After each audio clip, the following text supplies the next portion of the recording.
uh, the adjustments I had to make just to finish this joint. Took about 15 minutes, 20 minutes. All right, so basically, to sum up what I was saying before, and to continue with my summation ongoing, is this: people are manipulative. People have manipulative tendencies. We all do, and to certain degrees. When we want to avoid manipulation, resist, and get beyond, be resilient throughout all the manipulation. Um, we have to be honest.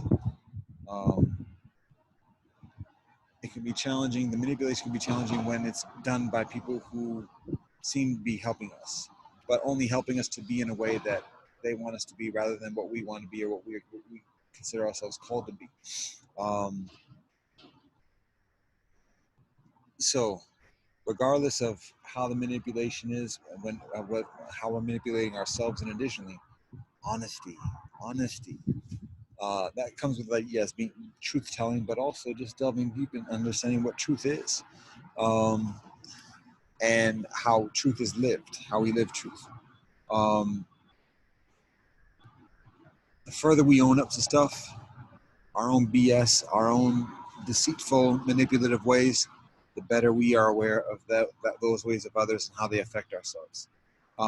And the constant amidst this, amidst all changes, all through the different stages of life, through education, career, service, marriage, children, and continually, there's the eternal that's within us, the Tao, the Spirit of God, the divine presence, Brahman, Atman, Nefesh, all that. That's within each of us. That's eternal, that's unchanging. That's truth. Emet, Dharma, Ananda, Ahava. That's truth. So when we're honest with ourselves, what we're doing, we get ourselves closer to that divine presence, that core essence of who each of us are. Now, simultaneously, we're material beings, and we got to feed ourselves. We got to partake of this earth and consume it in order to continue in this life. And so that requires navigation, that requires reconciliation with each other, and how each of us does that. And that requires us um, being dutiful and honest, righteous, in how we interact with each other and exchange with each other, as we feed ourselves and each other. Um, so that's where we can get caught up. That's where we can get lost, in the feeding of ourselves. Um, so one of the ways of maintaining a continual connection, intentionality, proximity, coherence, harmony, um, wellness between the eternal, our experience of the eternal, our awareness of the eternal, and our material selves, is through recognizing our purpose in life, understanding what our purpose is in this life, the skills, the talents, the proclivities, the abilities that we're each blessed with, that we're each, I have to be careful about how each utilize the word blessed, but that are bestowed upon us, in our unique ways, and often in our shared ways. What is our talent? What is our skill? And what is the purpose that we're supposed to be serving in this life, uh, to utilize that skill, to utilize that talent? So when we're honest, it's easier to identify that purpose. It's easier to uh, honor and be true to that purpose, and to stay on course of intentionality, uh, in that purpose, and to be supported in doing that purpose, um, and also to be resilient amidst the manipulation, to be able to see, oh, who's trying to draw me away from that purpose, and why are they trying to draw me out, for what purpose are they trying to draw me out for, and that's when we can see when, if somebody's like trying to sway us to go a certain way that seems to be different than what we're supposed to do, maybe it is further towards our purpose in a way that we didn't recognize. So we have to be honest about that. But when it's not towards that degree, we can better see that too. And regardless of who it's from, whether it's from a stranger, whether it's from a teacher, professor, a father, a far, a more, a brother, a sister, a spouse, a wife, a husband, whatever. Um, we're able to see that too. When we have that sense of purpose, what we're supposed to be doing in this life, and being true to that, then we can see who's being supportive of us genuinely along that path. Because if they're truly supportive of us, they're going to speak to that purpose. They're going to be able to say, "Yo, I'm telling you this because you want to be doing this. This is what you're supposed to be doing in life. At least this is what you say you're supposed to be doing. And here's how here's how to do it. Here's how you get closer to doing it. Here's how you better do it." And additionally, if they ain't speaking to our purpose, that tells us something right there. If they're disagreeing with the purpose, that tells us something right there. Regardless of what they say about having our best intentions or being realistic or whatever else, okay, be realistic. Okay, what does that mean? Maybe we do have to temper down our expectations, our ambitions, and additionally, but explain how that better serves our purpose, and not just taking your word for it. I'm using yours and theirs and all this in different ways, but if you get it, you got it. So, anyways, being honest, finding our purpose, being true to our purpose, and being resilient, enduring, persevering, gambaru within our purpose. And yeah, I'm gonna keep it brief at this point because the storage situation is resolved for the moment. But if I keep on going, it's going to exacerbate. Um, so that's the joint. Now, I said I was linking this to contemporary conditions, and it's a little bit of a stretch for this joint, but it's still relevant. It's actually very relevant when we're aware of it, attuned to it. So here it is. In the recent days, as I deal with I'm gonna deal with the white because it'll be less of a distraction in the long run. So, anyways, all right. Contemporary conditions. People are concerned about contagions.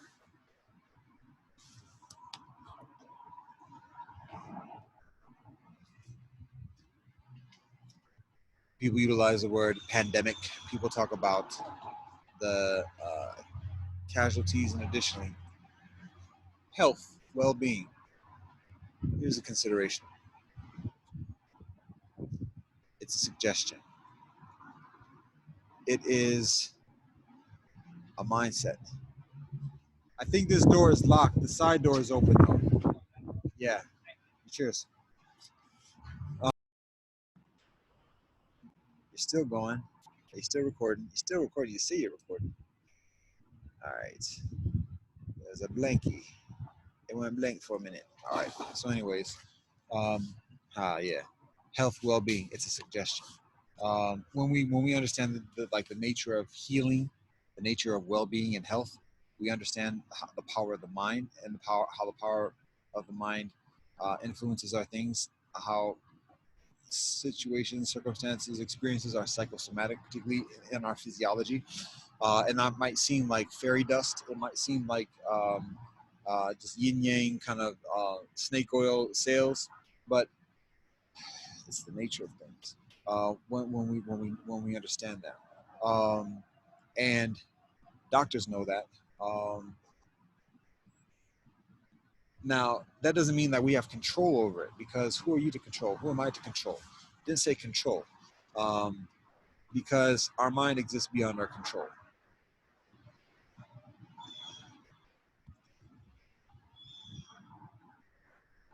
Ego, Lego. My point for that is saying that we are susceptible to the influences around us, and that shapes what we think. Particularly when we attach ourselves to this body. When I attach myself to this body, when we attach ourselves to our bodies respectively. Um, when we partake of the earth, when we eat the food, when we accept the offerings, we become subjected to the influences that shape those provisions. And in being subjected to those influences, that affects that process of somaticness, uh, how our thoughts are manifested in our physiology. I'm using a new vocabulary word that I had that I did.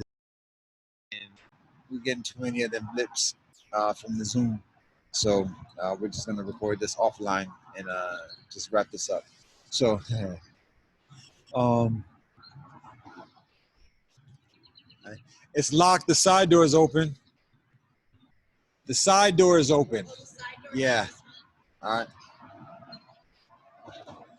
right. So we are influenced by the things that we accept. And that's one of the ways in which, in this temporal realm, in this physical experience, this materiality,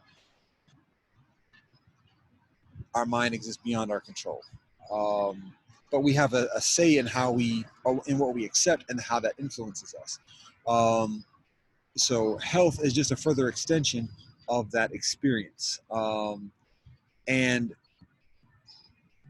when we understand like the nature of things, like what happens when it gets cold, what happens when it gets hot, what happens with our bodies when these things, then we can proceed accordingly. And so it's not a matter of like controlling the nature of heat and cold per se, but controlling our experiences or having an influence, having a determining factor in these situations.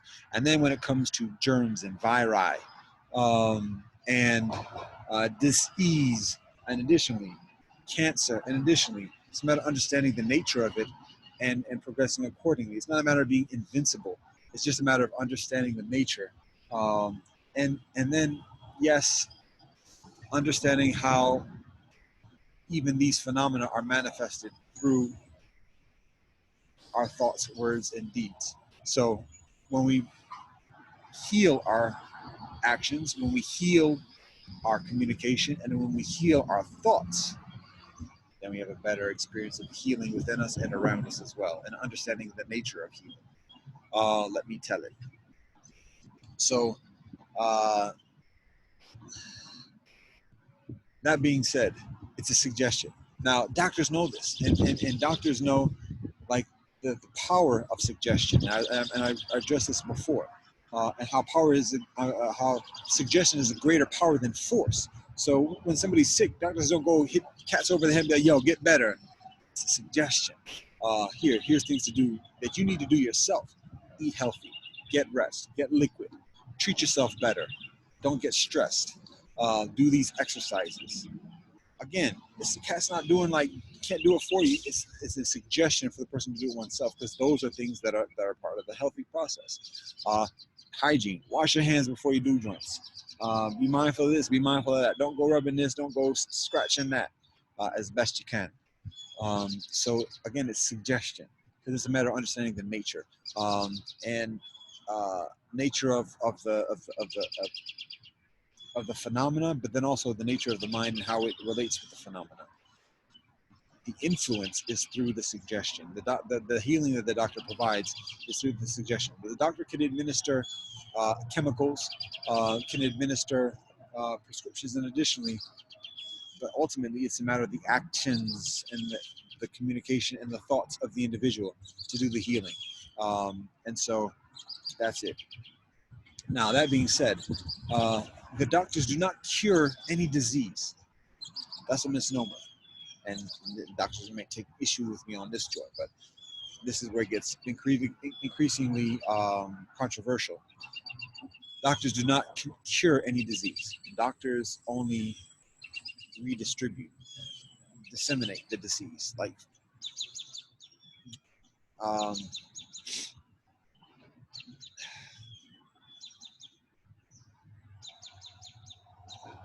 redistribute the disease is, I guess, the most accurate thing I can think of at this point. All right.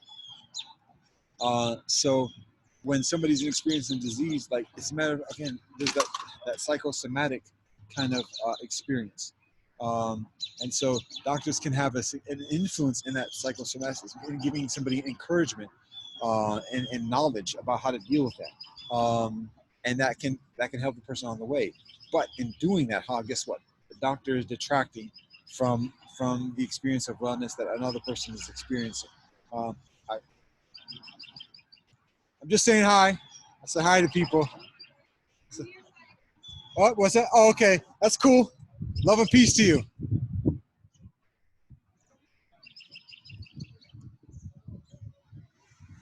So the doctor is taking from that wellness from somebody else and distributing it to the person, the patient in front of the doctor.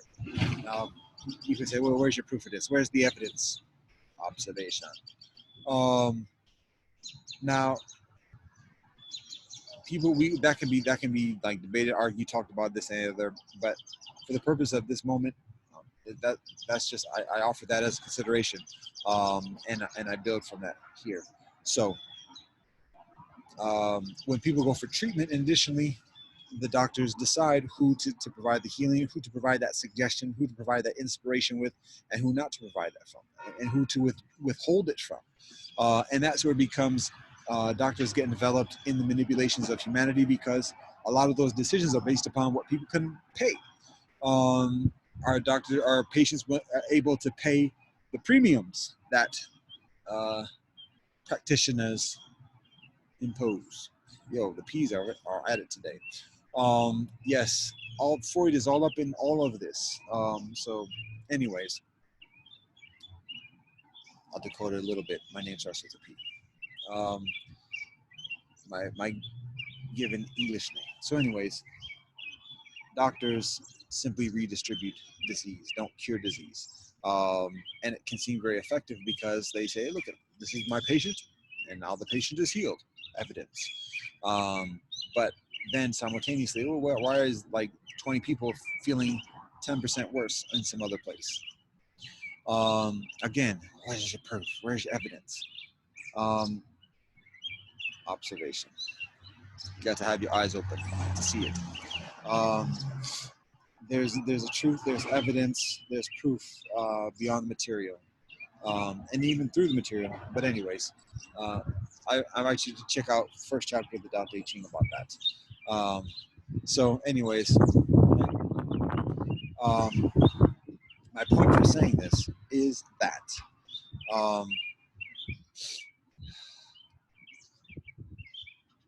doctors do the best that doctors are able to do, and make the decisions as best as doctors are able to do, and do some phenomenal jobs in healing people. Awesome jobs. Where's your proof? Where's your evidence? So that being said, again, doctors are enveloped in the same selfish, greedy, hateful, delusional tendencies of humanity. That's part of the nature. And doctors don't have an idea or a categorical, absolute idea of what health is, being able to define it. The absence of disease, what is disease? What is treatable, what is not? That might be a little bit further able to identify, but particularly what is health, and particularly when we get to the mind. I share in a recent conversation with medical students the notion of human beings being predatory and predatory against other human beings. And when we recognize that, and when we recognize that doctors are as predatory as